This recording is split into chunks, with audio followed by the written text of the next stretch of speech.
Hey y'all, it's Abby Talmadge, your North Carolina real estate expert with the Douglas Realty Group.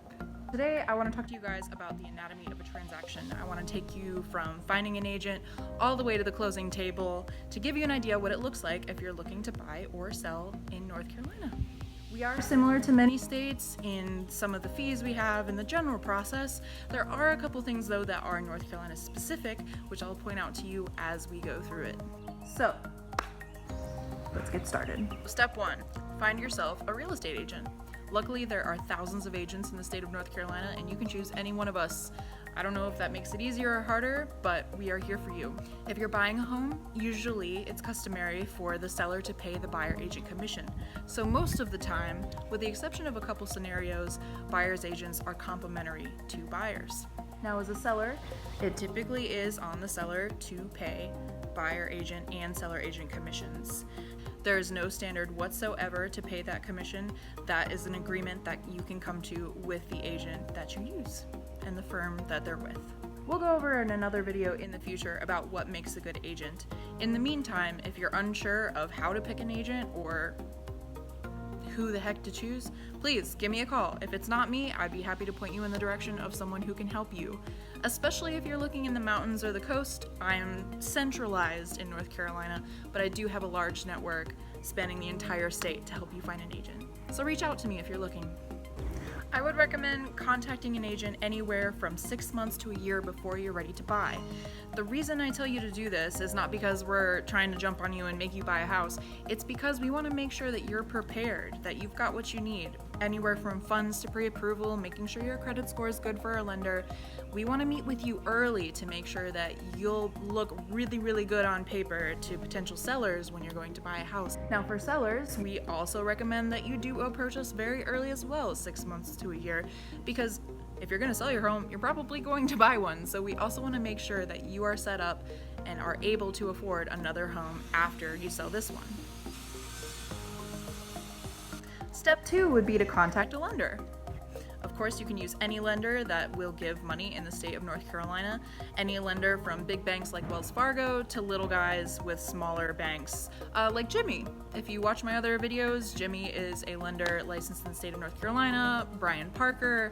I've got multiple lenders that I'd be happy to refer you to. Now, the reason they're the second step is to make sure that you've got all your finances in order before you're ready to purchase or to sell. I typically don't show homes to clients until after the pre-approval process, and that is because the last thing I want is to take you into a home that you ultimately can't afford, and you won't really know that until you talk to a lender, or unless your bank account shows that you can afford it straight up cash.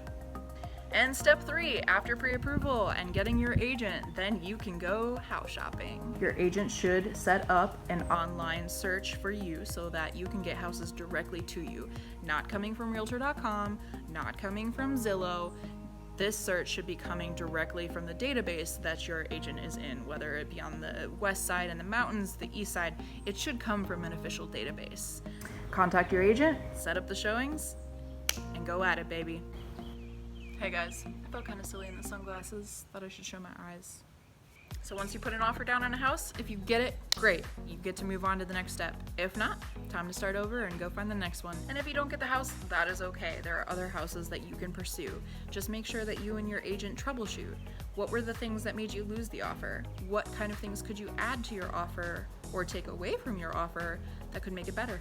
Now, the next step in the process is going to be the due diligence period. That is something super unique to North Carolina.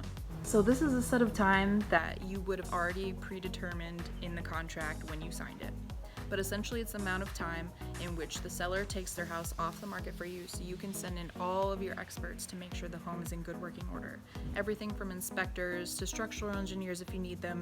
Your agent should be able to guide you to which professionals best suit the property that is under investigation. Appraisals also happen during due diligence. It's really important to try to hit that time frame if you can. I will say, however, with how crazy the market is right now and everything is different, all the rules are different, your agent will know when exactly we need to get that appraiser in there. Sometimes it might be helpful to wait a little bit to see if other homes in the area close because we're in such a volatile market. We're seeing things going 5 to 10% over right now. So if you wait till a closing, you might be able to justify your purchase price, by waiting. Ultimately, your agent is the one who's going to know that. So lean on them, lean on your lenders. They're your experts. They're going to let you know what you need. Now, the next part of the transaction is called the pre-settlement period. That is after due diligence ends and before closing. Your lender and your attorney are going to be working on your closing package together, making sure that all the numbers are the same and all the terms are the same, so that when you get to the closing table, you know that there should be no errors and it's smooth sailing. Now, either the morning of closing or the evening before, that's when you're going to be doing your final walkthrough. That's where you're going to be going through the house, making sure all the appliances work, making sure there's no holes in the walls, and that all of the things that you and the seller agreed to are in place, ready to go for closing. And last but not least, closing day! The whole point of all of this effort, the big kahuna day, this is the best part. You're gonna go into the attorney's office, you're gonna sign some documents, and then the house is gonna be yours. Or if you're a seller, oftentimes they'll send you documents to sign that you can do remotely, which is super cool. Or you can let your realtor be power of attorney so that they can sign those documents for you. That can be one last step in a really busy move if you're the seller. So Abby, how long does this whole process take usually?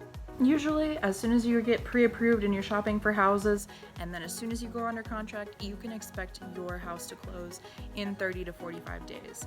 Could be 60 if you run into some snags, but I hardly ever run into that.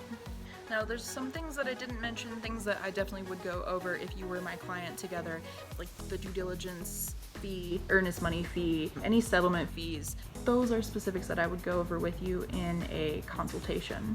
So if you have any questions at all, if you want to know more about this process, please reach out to me. If you're looking to buy or sell in North Carolina in the next couple years, let me know. I'm here for you. Thanks again for watching, you guys. Please like and subscribe. And again, if you have any questions whatsoever, please reach out to me via text, email, call me, whatever's best for you. Have a great rest of your weekend.